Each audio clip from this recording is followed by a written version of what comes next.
नमस्कार, न्यूज 18 उत्तर प्रदेश उत्तराखंड आप देख रहे हैं। आपके साथ मैं हूं चांदनी धावन। सबसे पहले बात करेंगे, संजय निषाद ने डिप्टी सीएम बनने की इच्छा जताई है। मेरा समाज चाहता है डिप्टी सीएम बनूं, संजय निषाद ने ये बात कही है। चुनाव में हमने बहुत मेहनत की है, संजय निषाद ने कहा है। हमारे कार्यकर्ताओं का सम्मान हो, बीजेपी जो जिम्मेदारी देगी उसको निभाएंगे।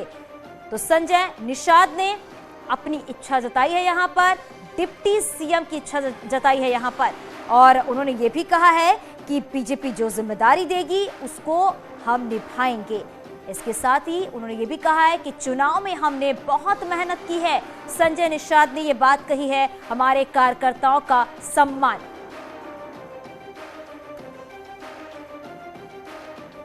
तो संजय निषाद ने डिप्टी सीएम बनने की इच्छा जताई है। जिस तरीके से विधानसभा चुनाव में भारी बहुमत के साथ जीत हुई है, उसके बाद संजय निषाद ने ये बात कही है। तो संजय निषाद ने यह भी कहा है कि जो जिम्मेदारी मुझे मिलेगी मैं उसे बखूबी निभाऊंगा और मेरा समाज चाहता है कि मैं डिप्टी सीएम बनूं। संजय निषाद ने यह बात कही।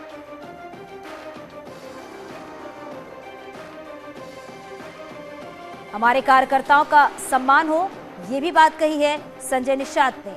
बीजेपी जो जिम्मेदारी देगी उसको निभाऊंगा और भारी बहुमत के साथ जिस तरीके से सत्ता में वापसी हुई है उसके बाद अब यहां पर संजय निषाद ने अपनी बात कही है। हमारे सहयोगी पवन हमारे साथ फोन लाइन पर जुड़ गए हैं। पवन, क्या जानकारी मिल पा रही है? यहां पर संजय निषाद ने साफ तौर पर कहा है कि हमने बहुत मेहनत की है और डिप्टी सीएम बनने की इच्छा जताई है, और क्या कुछ जानकारी मिल पा रही है? पार्टी के साथ बीजेपी का गठबंधन चुनाव से पहले का था, और आपको याद हो तो उन्होंने पहले एमएलसी बनाया, और उनकी मांग थी कि उनको जब मंत्रिमंडल विस्तार हुआ था चुनाव से पहले, तो उन्होंने कहा था कि मुझे मंत्री बनाया जाए। हालांकि बीजेपी ने उनको मंत्री नहीं बनाया था, और बीजेपी ने कहा था जब चुनाव हो जाएंगे तो चुनाव के बाद आपको उचित सम्मान दिया जाएगा। अब उसके बाद में बीजेपी की विधानसभा चुनाव में एक प्रचंड जीत हुई है। तो उसके अगर बात करें संजय निषाद की पार्टी की, तो उनको भी 6 सीट पर जीत मिली है। तो ऐसे में संजय निषाद ने आज प्रेस कॉन्फ्रेंस करके दिल्ली में कहा कि उनके समाज के लोग चाहते हैं कि उनको उचित सम्मान मिले और उनको उप मुख्यमंत्री बनाया जाए। हालांकि संजय निषाद ने कहा कि जो भी बीजेपी आलाकमान कहेगी मैं उसका पालन करूंगा, जो भी पवन, क्योंकि उन्होंने ये भी कहा है संजय निषाद ने कि बीजेपी जो जिम्मेदारी देगी उसको बखूबी निभाएंगे। हालांकि बीजेपी की तरफ से अभी कोई ऐसी टिप्पणी नहीं आई है। बहुत शुक्रिया इस पूरी जानकारी के लिए।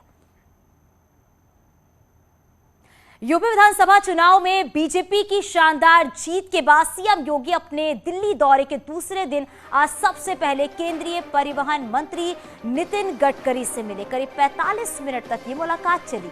गडकरी से मिलने के बाद सीएम योगी ने राष्ट्रपति भवन जाकर राष्ट्रपति कोविंद से मुलाकात की। राष्ट्रपति से मिलने के बाद सीएम योगी केंद्रीय मंत्री प्रहलाद पटेल से भी मिले हैं। प्रहलाद पटेल से मिलने के बाद सीएम योगी केंद्रीय सूचना प्रसारण मंत्री अनुराग ठाकुर से भी मिले। अनुराग ठाकुर से मिलने के बाद सीएम योगी केंद्रीय शिक्षा मंत्री धर्मेंद्र प्रधान से भी मुलाकात की है। तस्वीरों में सभी के साथ सीएम योगी की मुलाकात आप देख सकते हैं।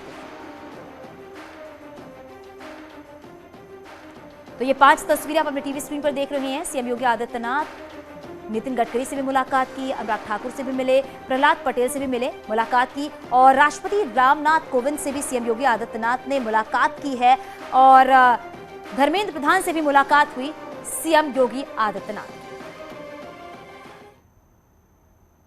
सीएम योगी आदित्यनाथ ने केंद्रीय सूचना प्रसारण मंत्री अनुराग ठाकुर से मुलाकात की है।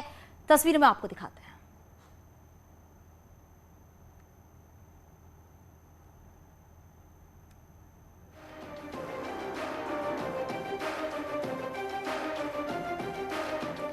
तो राष्ट्रपति रामनाथ कोविंद से भी सीएम योगी आदित्यनाथ ने मुलाकात की है, और तमाम जो बड़े लीडर्स हैं उनसे मुलाकात की सीएम योगी आदित्यनाथ ने प्रचंड जीत के बाद। आज आपको बता दें दूसरा दिन है दिल्ली के दौरे पर है सीएम योगी आदित्यनाथ, और कई वरिष्ठ नेताओं से मुलाकात कर चुके हैं सीएम योगी आदित्यनाथ।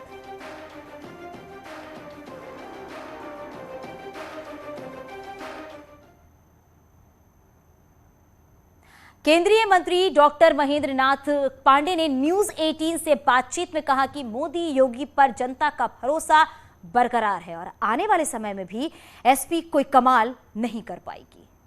उत्तर प्रदेश से मोदी जी का डायरेक्ट कनेक्ट ये तो जीत का मुख्य आधार है ही, लेकिन साथ ही पिछले 5 वर्षों में उत्तर प्रदेश के मुख्यमंत्री योगी आदित्यनाथ की कर्मठता, शानदार उनकी सेवाएं और इंफ्रास्ट्रक्चर के क्षेत्र में, विभिन्न क्षेत्र में उनके शानदार काम, ये भी जीत के कारण हैं।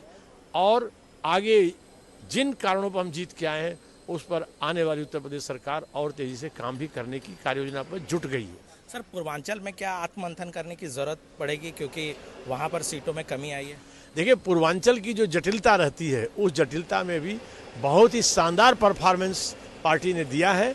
कुछ ऐसे जिले हैं 2-3, वहां हम लोग और आगे और मेहनत से काम करेंगे, जनता का भरोसा जीतने की और सार्थक पहल करेंगे। अखिलेश यादव का सपना सपना ही रह गया, लगता है अगले विधानसभा में और स्ट्रांग तरीके से उभर कर सामने आ सकते हैं?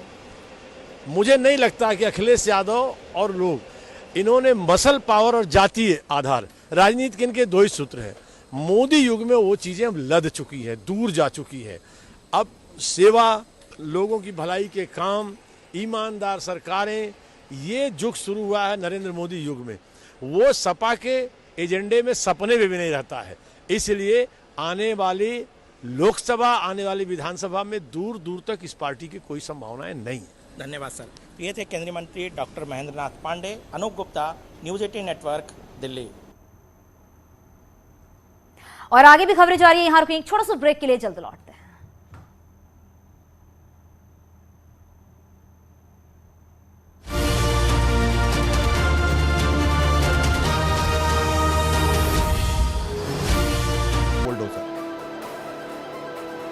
सोनभद्र में होलिका दहन वाली जगह को प्रशासन ने करवाया खाली, दबंगों के अवैध कब्जे पर की कार्रवाई।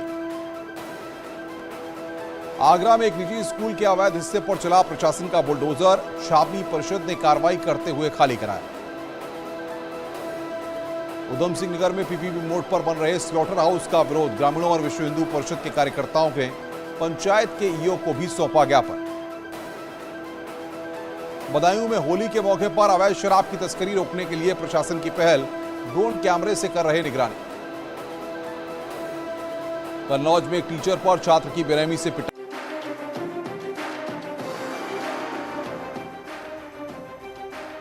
और बड़ी खबर मिल रही है, बीजेपी के मंत्रियों, सांसदों ने लगाए नारे। पीएम मोदी के सदन में पहुंचने पर नारे लगाए गए हैं। विधानसभा चुनाव में जीत से बीजेपी उत्साहित है। लोकसभा में फिर मोदी मोदी के नारे लगे हैं और ये तस्वीरें भी आप देख रहे हैं। प्रचंड जीत के बाद मोदी मोदी के नारे लगे।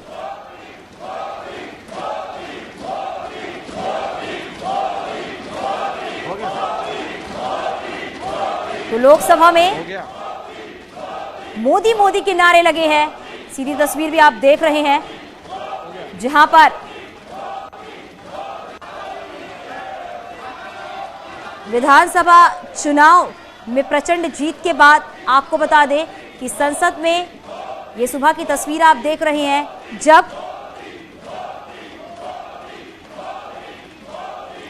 तो मोदी मोदी के नारे लगाए जा रहे हैं। जैसा कि हम सब जानते हैं कि 5 राज्यों में चुनाव थे, जिनमें से 4 राज्यों में बीजेपी को बहुमत के साथ जीत मिली है। और जब आज प्रधानमंत्री नरेंद्र मोदी लोकसभा पहुंचे तो संसद में ये मोदी मोदी के नारे लगाए गए।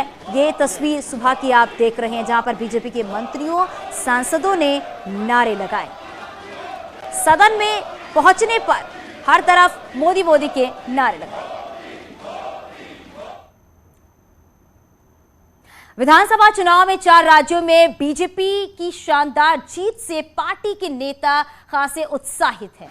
यही वजह है कि संसद के बजट सत्र का दूसरा चरण शुरू होने पर पीएम मोदी जैसे ही लोकसभा पहुंचे, बीजेपी के मंत्री और सांसद मोदी मोदी के नारे लगाने लगे। पीएम मोदी की मौजूदगी में काफी देर तक लोकसभा में मोदी मोदी के नारों से गूंजती रही।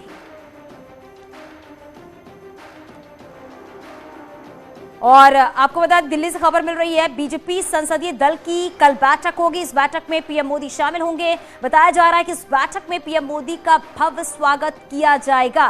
बीजेपी को विधानसभा चुनाव में प्रचंड जीत मिली है और इसके बाद कल भव्य स्वागत किया जाएगा। बीजेपी संसदीय दल की कल अहम बैठक होने वाली है और इस बैठक में जोरदार स्वागत किया जाएगा।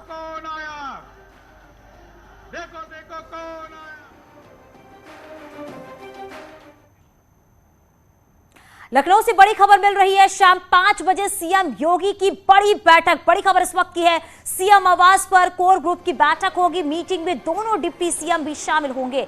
सीएम योगी आदित्यनाथ के लखनऊ पहुंचते ही ये बड़ी बैठक 5 बजे, शाम 5 बजे ये अहम बैठक होगी। ये बड़ी खबर इस वक्त की, दोनों डिप्टी सीएम भी शामिल होंगे। सीएम आवास पर कोर ग्रुप की बैठक होगी और बैठक के दौरान क्या कुछ चर्चाएं होंगी ये भी हम आपको अपडेट करेंगे। लेकिन प्रचंड जीत के बाद आज शाम 5 बजे कोर ग्रुप की अहम बैठक, जो कि सीएम आवास पर यह बैठक होगी। इस बैठक में दोनों डिप्टी सीएम भी शामिल होंगे। तो आज शाम 5 बजे सीएम आवास पर एक अहम बैठक होने वाली है। विधानसभा चुनाव में बीजेपी को प्रचंड जीत मिली है, भारी बहुमत के साथ सत्ता में वापसी। और आज शाम 5 बजे सीएम आवास पर कोर ग्रुप की अहम बैठक होने वाली है। हालांकि इस बैठक के दौरान किन बातों को लेकर चर्चा की जाएगी, कौन से अहम मुद्दे होंगे जिस पर बातचीत की जाएगी, वो भी आपको अपडेट करेंगे। लेकिन खबर ये मिल रही है कि शाम 5 बजे एक अहम बैठक होने वाली है, बड़ी बैठक होने वाली है। इस बैठक में कौन कौन शामिल होंगे वो भी हम आपको बताएंगे। लेकिन जानकारी ये भी मिल रही है कि दोनों डिप्टी सीएम जो है वो इस बैठक में शामिल होंगे। हमारी सहयोगी अनामिका हमारे साथ फोन लाइन पर जुड़ गई है। अनामिका, इस बैठक को लेकर क्या जानकारी मिल पा रही है, क्योंकि बहुत अहम बैठक होने वाली है ये शाम 5 बजे। देखिए, बड़ी खबर यह है कि उत्तर प्रदेश विधानसभा चुनाव के बाद विधान परिषद की अगर बात की जाए तो 36 सीटों के लिए जो लड़ाई है उसको लेकर लगातार पॉलिटिकल पार्टीज की ओर से अपनी अपनी तैयारी चल रही है। बड़ी बात यह है कि मुख्यमंत्री योगी आदित्यनाथ अपने 2 दिनों के दिल्ली दौरे पर थे, लेकिन जैसे ही वो दिल्ली से लखनऊ पहुंचेंगे, उनके पहुंचने के साथ ही 5KD पर मुख्यमंत्री आवास पर बड़ी बैठक बुलाई गई है। इस बैठक में कोर ग्रुप में जो मेंबर्स हैं वो शामिल होंगे, जिसमें मुख्यमंत्री के अलावा दोनों डिप्टी सीएम, स्वतंत्र देव सिंह जो प्रदेश अध्यक्ष है पार्टी के, इसके अलावा संगठन मंत्री सुनील बंसल भी इस बैठक में शामिल होंगे। माना यह जा रहा है कि इस बड़ी बैठक में जो संभावित नाम है उनको लेकर चर्चा की जाएगी, क्योंकि बड़ी बात है कि कल से ही 15 मार्च से ही MLC के लिए नामांकन की जो प्रक्रिया है प्रत्याशियों के, अब वो शुरू हो जाएगी।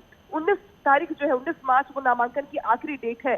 लिहाजा इस बीच में होली का त्योहार पड़ने की वजह से जल्द नामों पर मुहर लगनी है पार्टी की ओर से। उसको देखते हुए आज 5KD पर महत्वपूर्ण बैठक बुलाई गई है, जिसमें संभावित नामों पर चर्चा की जाएगी। और माना यह जा रहा है कि कल तक नामों की जो है घोषणा वो भी कर दी जाएगी, ताकि प्रत्याशी समय से अपना नामांकन कर सके। बिल्कुल अनामिका, और इस बैठक में सबकी निगाहें भी टिकी हुई है। बहुत शुक्रिया इस पूरी जानकारी के लिए। और यहां रुकेंगे, छोटा सा ब्रेक के लिए जल्द लौट